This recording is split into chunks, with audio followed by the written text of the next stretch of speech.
good, Stunna Life? It's your boy, Stunna.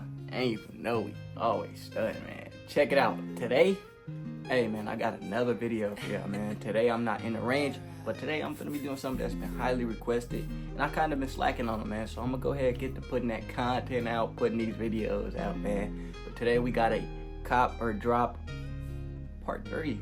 I think this is the third one. Yeah, for sure. I think this is the third one. So hood cop or drop part 3. I know a lot of you guys been waiting for this one to drop. Everybody be in my DMs when I'm going to drop it, when I'm going to go ahead put them in and all this. You know, I've been slacking a little bit, but I've been busy in my personal life a little bit. So today I'm finna be going ahead and getting that through. I ain't getting none of these through sent DMs and stuff like that. Today I kind of did it a little differently. I went ahead and found a couple, about 10 different people from my Telegram that provided their pictures or videos of their firearms. So if you see your video in here, man, it's from the Telegram. Man, if you want to go in there, drop your videos, man, you might be featured in the next one, because I will be randomly selecting videos out of all pictures and videos of firearms through my Telegram. So like I said, if you want to be introduced into the next video, go ahead, go to my Telegram and drop them in there, or you can always DM me on Instagram. So first we got a AR pistol. Look like one of the ones I normally see inside the gun shows and stuff like that. Got some good furniture on there, blue furniture. This one seems to be a 7.62 one. So just based off of looks, man, it kind of looks good. The buffer tube is a little darker than the rest of the blue. I can see that the charging handle is changed also. Looks wise, man, I'm not gonna cop this. I'm not really a big fan of changing out the full furniture to different colors and stuff, only because I see them a lot inside of gun shows and stuff like that, and people always purchase them. So, and I'm not gonna cop this because it's a 7.62.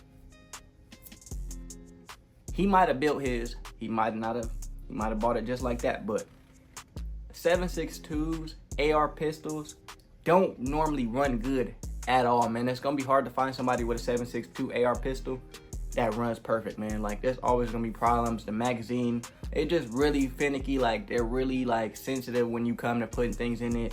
Yours might not run steel case, it might not run brass, might not run a metal mag, might run mag, pull mag. It's just a whole bunch of problems, man, and I don't really want to deal with them. So that's not gonna be one of my first choices when I'm going to buy a gun. Definitely gonna drop this one. Let's move on to the next one. Next we got an HK P30. I haven't really seen none of these like that, so I don't know too much about them. Has a Surefire on there. I'm not sure why his ammo is backwards in the mag.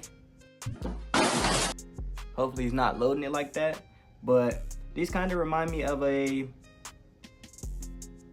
SIG slash Walter. I don't really know the name, but the P22 Walter and stuff like that. That's what it kind of reminds me of. Same with a SIG lookalike. I think you could interchange the back strap. But based off look wise, man, I know HK is a really good brand. I know they're pretty high quality and high on price. So I'm gonna definitely drop this one too, because it's not really in my likings right now. I'm more a Glock fan right now, so don't be in the comments talking about why you only mess with Glocks, this and that, man. That's just the stage I'm in right now. And eventually I'm gonna move over to upgrading to Smith & Wesson, XD, Koenig, different brands, man. But right now, Glock has been doing me perfect, and I've always been a big fan of Glocks, man. Seems like we got a full-size AK, and this one isn't a normal full-size AK. This one is a decked out, man, maxed out, extreme version of an AK. And just look wise, man, I'm for sure copping this one. It looks great, looks like some stuff off of Call of Duty. Got an EOTech on there, folding brace. Got a can on there. Man, all around, this gun is a great build, man. Just look wise, man. Even looking at the parts and the accessories that's on there, it just looks really good, man. It's high quality.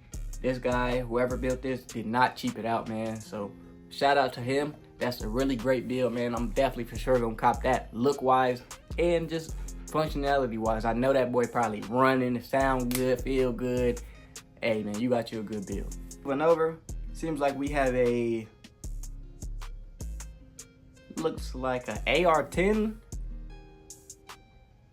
Yeah, it might be an AR-10 because the lower looks pretty big and that magazine is huge. It's a steel mag, so maybe a 308. Something in that nature. Took the stock off, tried to make it pretty like minimalistic. Maybe because he wants to carry this. Open carry, concealed carry, you never know. But it looked like he put a laser on top instead of a actual sight or scope, optic, whatever you want to call it. Does not have no flip up sights. So this gun is pretty like factory standard. Seems like it's a big caliber. It's a full size rifle with a laser flashlight combo possibility on the top. I'ma definitely drop this one, man. This one ain't something in my likings. It's pretty plain. Obviously, I like a lot of my guns plain, but like this one is too plain. This is an AR-15 and you took everything off of it, man. Normally with those, you want to add to them instead of making them plain or keeping them stock. But I don't know what type of build you were going with this gun. But I'm definitely for sure not gonna cop this one, man. We got a P80. Looks like a Glock 43. Yeah, a Glock 43 or 43X, but I could tell by just that magazine. I normally see those on like 43X, and it looks like it might have like a Glock 48 slide on there, since the 48 is a slim frame also. But overall, it's pretty stock, but it looks really good. Like 43X, 43 frame with a 48 slide. It just looks really good, man. I would definitely cop this. I'm not really into the P80s like that anymore because I don't really be having the time for them and worrying about where to get the everything for them. It's just like, it's just a bug now, so they're kind of making it a little hard for us to get hip to the P80s, man. I'm not really messing with that, so I'm been sticking with the OEMs or just different guns in general, man. P80s only limit you to like a certain thing. Like P80s only limit you to like a certain amount of success with them. They normally like have a lot of problems, a lot of issues with the functionality, and yeah, I'm not really trying to deal with that. And I'm for sure not finna be cashing P80s that cost way more than standard Glocks, man. That just makes no sense. I'm for sure gonna cop this one though. This one looks really good. I would definitely go with this build. This is a build that I would add to my collection for sure. And like I said, I'm not really messing with the P80s right now. Even though I own a few, I just wouldn't prefer to buy any more new ones. Now we have two guns in the same photo. So one of them being a FN 510 10mm, and then the other one being a Smith & Wesson 5.7. So off rip, man, just off of me saying that out loud, man, I'm for sure copping both. Just off of talk about it, man. 10 mil and 5.7, you can't go wrong with that at all, man. 10 mil, 5.7 duo, like, you at the top of the charts with the handguns, man. Now, look-wise, let me go ahead and look at them. So starting with the FN 510, it's more of a compact type of gun. It's more like a Glock 19 size. It's not like a full size Glock 20.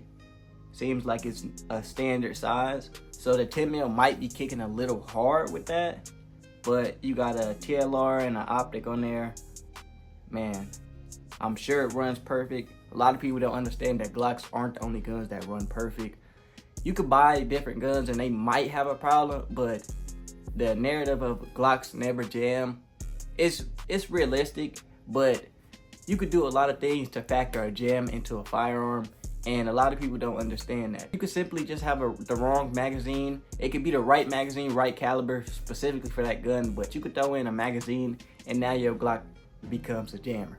I'm for sure cop this FN. I never had no bad problems shooting FNs. This one's a 10 mil, so it's kind of on the side of kicking, because at 10 mil, if you haven't shot a 10 mil, man, they kick.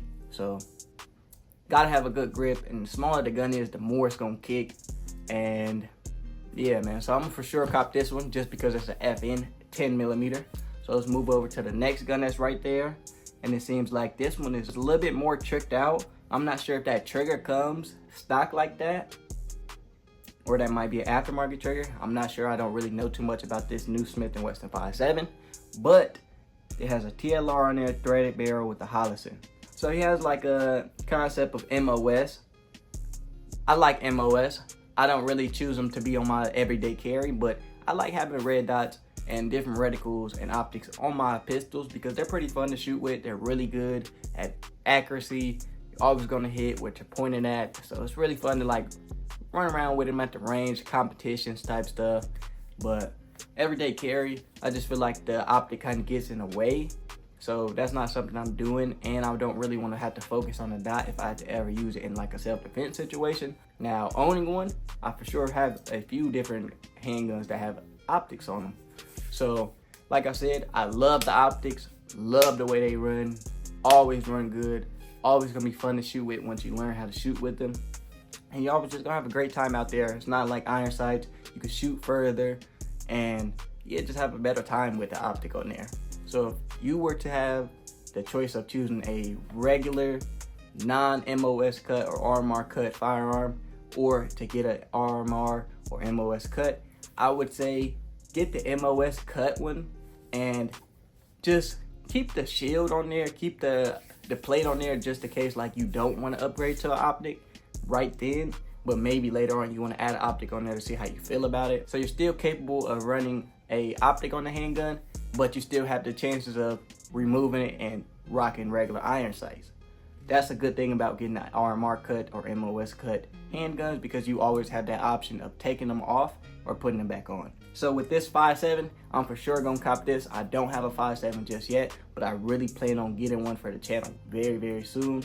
That's something that I'm planning on. I have a couple other builds I got introducing very, very, very soon that's going to be crazy for the channel. I'm not gonna say what they are because that's kind of ruining the like reveal, but just know that they're going to be insane. I'm for sure gonna cop this too, like I said, but only because I don't have a 5.7. And this one looks like one of the best 5.7s that they have on the market right now. I know they have a couple different brands like Ruger, FN, the PSA Rock, and now they got the Smith & Wesson. So the 5.7 game is pretty like, it's out there, man. I just haven't stepped over to that category just yet, but just know I'm gonna eventually get there. So I'm gonna for sure cop this 5.7 too. And both these were both cops, man. You got a great guns. Moving on to something different, we got an AR pistol. This isn't a normal AR pistol. This is a micro AR pistol. I like the micros, man. I got one coming to the channel very, very soon, man. I can't wait to show you guys this new micro that I just got. And it's a monster, man. This is gonna be one of the best micros on YouTube right now. Don't play with me, don't at me, don't do none of that extra because I'm not playing. When I come with this micro, just know it's a monster, bruh. Simple as that. I ain't gonna say too much. Y'all just gonna see when I start dropping these videos on it, man. It's a monster, simple as that. And it's not having no problems. Never once had a problem. And I didn't cheap it out with this build at all. I'm not gonna cop this one because I don't really like the different colors. I like mine kind of plain Jane, black. I like most of my guns black. That's why I don't normally see, that's why you guys don't normally see like different colors or Cerakotes or hydro dips and things like that onto my guns, because I haven't stepped over into that category just yet of customizing the looks, the paint jobs, and the camos on them. So I ain't really stepped over to that yet, but I just know I will eventually step over to that. So now we have the first video for this copper drop. Looks like we have a regular Glock 19, P80 though, with a ETS mag in there. And it looks like he might have sanded the paint off of the slide. So he did like some slide reworking on it, made it look like a roughened type of steel. I'm not gonna lie. This looks really, really good with the FD hold grip on there. This just looks all around really, really good. The color scheme you got going with it, man, it looks really good. I'm for sure gonna cop that. And you for sure got you a great P80, man. I'm not sure on how it runs, or I'm not positive about that ETS mag. I would switch that out probably with a factory 15. But you do you, man. That one probably runs flawless in your gun. I'm not saying it doesn't. But that's the last gun of this copper drop, man. If you guys want to be introduced into the next copper drop, make sure you guys hit my DM on Instagram, or you can go into my Telegram, DM me on there, or just put the video inside my Telegram or picture. just, it doesn't matter, man. Eventually, I'm eventually see it. I'm not in the Telegram too much, but I'm starting to get back active in there again. I'm gonna randomly start choosing firearms from there to introduce it into these videos. So shout out to you if you made it to this video, because there's a lot of people that's been waiting to make it to them. And if you haven't made it to this video, just stay tuned, man. You're gonna eventually make it to them, even if I gotta get to a copper drop number 100, man. You never know if I get that far, but I'm pushing them out slowly but surely. I'm sure gonna get some more coming, man. Make sure y'all like, comment, subscribe. We're on the road to 500K. It's your boy Stunna, and I'm gone.